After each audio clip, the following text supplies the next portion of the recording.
Hi, and welcome to FineScale Modeler at the Workbench. I'm Tim Kidwell. Star Wars has some of the most iconic spaceships in all of science fiction franchise history, from X-Wing fighters to the Executor-class Super Star Destroyer. Even people who aren't fans of Star Wars recognize Star Wars ships. And one of the most easily identified Star Wars ships are TIE fighters. We've seen many iterations of TIE fighters over the years. One that I've always thought unique, ever since I saw it on Star Wars Rebels, was the Mining Guild TIE Fighter. It's cool, its front wing, the front edge of the wing is notched. It wears bright yellow markings, and I want one in my model collection. I'm going to take a Bandai 1/72nd scale Imperial TIE Fighter and modify it into a Mining Guild TIE Fighter. Along the way, I'm going to add a few details into the cockpit, in particular the sensor arrays that you can see in the movies through the cockpit window. For this build, I relied heavily on the internet, no surprise there, particularly StarWars.com, and I also used the Haynes Star Wars TIE Fighter Owner's Workshop Manual. I think I got all of that right, because it has some really good drawings of the Mining Guild TIE Fighter in there. So, let's get to the workshop. As you can see, there's very little detail inside the cockpit. I cut a piece of styrene sheet to fit into the recess in front and glued it with Tamiya thin cement. I thought if someone looked in through the hatch at the top of the TIE, they would be able to see some of the additional detail. Ha ha! But being none the wiser at the moment, I continued on my merry way and added a couple of rectangles of varying width cut from styrene strip. There aren't many references for the front of a TIE fighter cockpit, so I was just looking to create some shapes for texture that I would paint later. I also snipped short lengths of copper wire to make cables. 4 holes pierced the front of the cockpit to accommodate the attachment pins for the front of the TIE fighter's fuselage. The lower holes would definitely be seen through the cockpit hatch, and the top 2 were located exactly where I intended to place the sensor arrays. The problem was easily handled. I cut triangles from 0.3mm styrene sheet and cemented them over the holes top and bottom. However, it's important to note that I also had to trim the attachment posts on the TIE fighter fuselage so they didn't poke through or dislodge the triangles after the cockpit had been closed up. That would have been most unfortunate. In the movies and animated show, the sensor arrays look like clusters of silver cylinders that jut down from the cockpit ceiling just above and forward of the pilot position. Here you can see I've already made one and glued it in place. The base for the sensor array is a 3mm square cut from 0.3mm thick styrene sheet. That's the easy part. The sensor cylinders will be cut from 0.75mm styrene rod in several lengths, one 4mm, 4 3mm, and 4 2mm lengths. But the ends of the cylinders need to be convex. So I devised a method to accomplish that by using a candle. I carefully brought the tip of the styrene rod near the candle flame and removed it as soon as the end developed a mushroom head. Don't insert it directly into the flame. I filed away the ridge around the end of the rod, which left the end rounded the way I wanted. Then I cut the rod to length. Rinse and repeat 8 more times. With my cylinders lined up, I put some super glue on an old DVD, dabbed the bottom of the center cylinder into the super glue, and placed it on the square base. Yeah, it fought me for a time, but I got there. The 2mm cylinders formed a cross with the 4mm at the center, and the 3mm cylinders went on the corners. I flowed some thin cement into the gaps between the cylinders to make it a solid single unit. After the array dried, I glued it to the triangle in the cockpit, and then went back and made sure to glue the triangle panels over the bottom holes. Speaking of holes, I didn't like the opening in the cockpit floor in front of the ejector seat. Since we never see a TIE fighter floor on film, I thought it would be fine to just make a couple of rectangular things that look like access panels. And yes, I modified the ejector seat, but remember my comment about being able to see details in the cockpit when it was all closed up? Well, you can't. Yeah, that's right. I know it's there. I primed the cockpit interior Tamiya medium gray. For a shade coat, I painted Vallejo Metal Color Gunmetal Gray on the panel in the front of the cockpit and the sensor arrays. I followed up with a brighter coat of Vallejo Metal Color Silver to make the sensors and cockpit details pop. I detail painted the front of the cockpit. In Star Wars, you always see white and red buttons, so I thought that would be appropriate here. Really, all I'm providing is something for your eye to catch when looking inside, and something that seemed appropriate. Last, I gave the sensor arrays a touch of Vallejo Metal Color White Aluminum. I gloss coated the interior of the cockpit halves and, after it dried, applied a pin wash of Vallejo Black Wash diluted with some Vallejo Thinner and Airbrush Flow Improver. The effect may appear a bit stark, but once the cockpit is all closed up, the contrast helps make the triangle panels visible. I admit, I took the easy way out when it came to the Mining Guild TIE Pilot. I just painted the figure that came with the kit, yellow. I figure Sinar Fleet Systems gave them a deal on the flight suits when it sold the Mining Guild the modified TIE fighters. I also did some detail painting on the yoke and ejector seat. It won't matter when it's all together, but hey, practice! Still, I'm really happy with how the pilot, the seat, the cockpit interior all look when they're put together. And those sensor arrays stand out just like I hoped they would. It may seem like a small thing, but the rear view screen, and it is a view screen, my research watching The Mandalorian Season 2 affirms this, if left as is, reveals the interior of the rear fuselage half. That's not so good. To take care of this, I cut a square of styrene sheet, painted a little black area on it, and dotted it with white for stars. After it was mostly dry, I superglued it over the hole in the back of the cockpit assembly.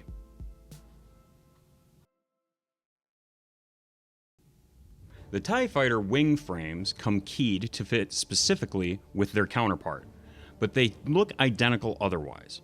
I cut the sprues apart, paired the parts that fit together, and made sure to always keep them together during subsequent irreversible modifications. I marked the angles to cut off the front spar on each wing frame with a metal ruler and remove them with a razor saw. While cutting, I made sure to leave just a little extra material to give me some room to correct the angles with a file. With a little brushing off, it was time to paint. Yellow paint tends to be translucent, and it can take many coats to get it to be opaque. To help things along, I base coated the TIE Fighter wing frames, edges, and fuselage with dark yellow first. White would have been too bright. Dark yellow gave depth to the yellow that followed and helped with a bit of pre-shading. Certain spots on the TIE Fighter exterior will remain gray. For example, the central hexagons on the wings. To make this bluish gray, I mixed 7 parts medium gray with 3 parts white and sprinkled in several drops of blue to get the hue I was looking for. I made about an ounce of the paint color because I wanted plenty to do the job without the need to make more and try to match the color later. Whenever painting with Tamiya acrylics, you want to have Tamiya thinner in a palette. Clean your brush frequently, rinse with water. This process helps the paint flow and reduces the chances of leaving brush strokes on your model. The basic yellow and gray scheme turned out pretty nice in my opinion, but there's plenty of time for me to screw that up. The Mining Guild TIE Fighter has 4 stripes that run front to back on the fuselage. To help me paint them, I cut masks out of tape with a hobby knife. Then I positioned them on the fuselage. The surface has a lot of uneven details, but I worked the masks around them with a knife and toothpicks. At this point, I should have masked the rest of the fuselage and then airbrushed the stripes. But I was feeling a time crunch and went against my better judgment and painted the stripes with a brush.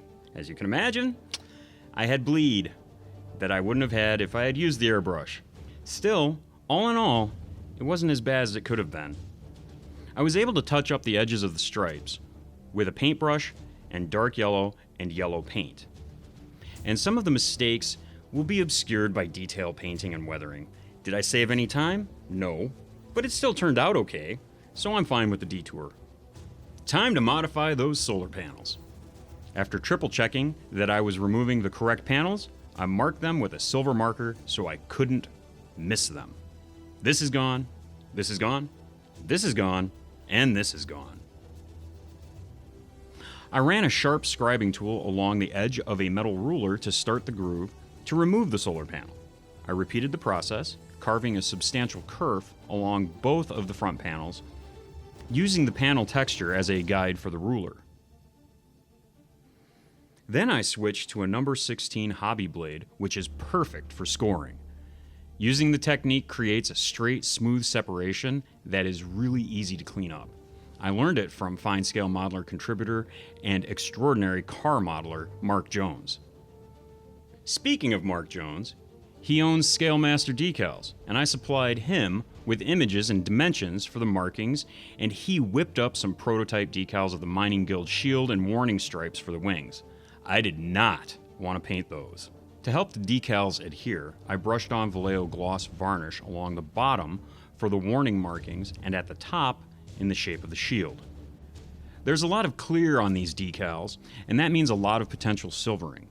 I cut the clear spaces out, getting as close as I dared to the yellow without slicing into it. The warning stripes were easier than the shield because it's just straight lines. The curves proved a bit more of a challenge. Now, with floppy edges and open spaces, the decals became harder to handle. But working with a soft flat brush, plenty of water, and patience, I won out. I also used the cotton swab to push out as many air bubbles as I could to help the decals settle into the solar panel's texture. When I was satisfied with their placement, I brushed setting solution over the decals to help them conform to the plastic beneath and minimize silvering. Try as I might, there was still a bit of silvering where I could see the clear decal film. In response, I brushed on flat varnish to seal the decals and protect them. Then, I painted over the visible silvering with flat black to match the solar panels. I did the same procedure on the top and the bottom decals, and I think it turned out pretty well. Just like the wing frames, I base coated the leading edge of the solar panel dark yellow. It took 2 coats to get good coverage, then I brushed yellow over it.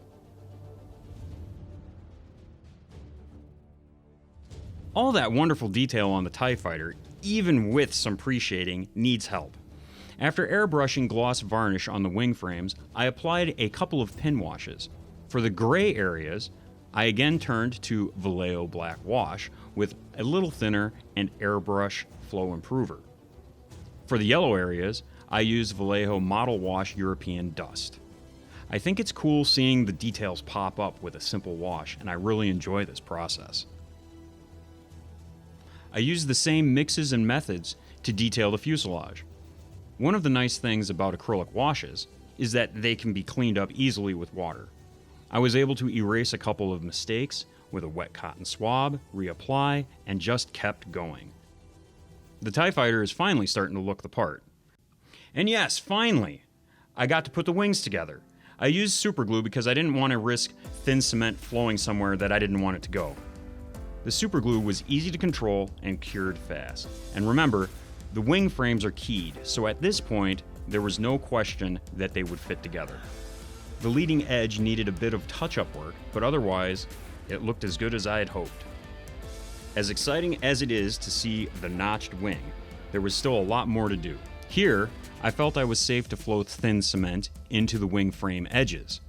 They fit pretty snug, and I might have been able to get away without using glue, but I wanted to be sure. After pushing each edge on a flat surface, I was ready to call them done.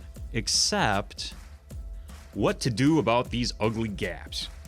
I had 4 extra wing frame edges from the solar panels I'd removed earlier. I sliced the ends off with a razor saw, filed them smooth, then cemented them in the gaps. To make them look different from the rest of the yellow wing and add visual interest, I painted them with my custom mix TIE Fighter Gray. We're so close now! I scraped the connectors for the wings with a sharp chisel blade to remove any clear coat or other paint that might interfere with it, because the last thing I want is to fight while getting the wings mounted. I also scraped paint off the ends of the wing pillars. The positive fit didn't need glue, but like I said, I like to be sure. Yeah, that's real nice. Here it is again, but for the opposite wing. And here it is, my Mining Guild TIE Fighter. There were definitely some self-inflicted challenges finishing it, but I'm really happy about how it turned out. It's unique among my science fiction models, and after a coat of flat clear, simply looks the part. Yes, most of the details I added to the cockpit are hidden, but I can see the pilot and the sensor arrays, so I'm not complaining.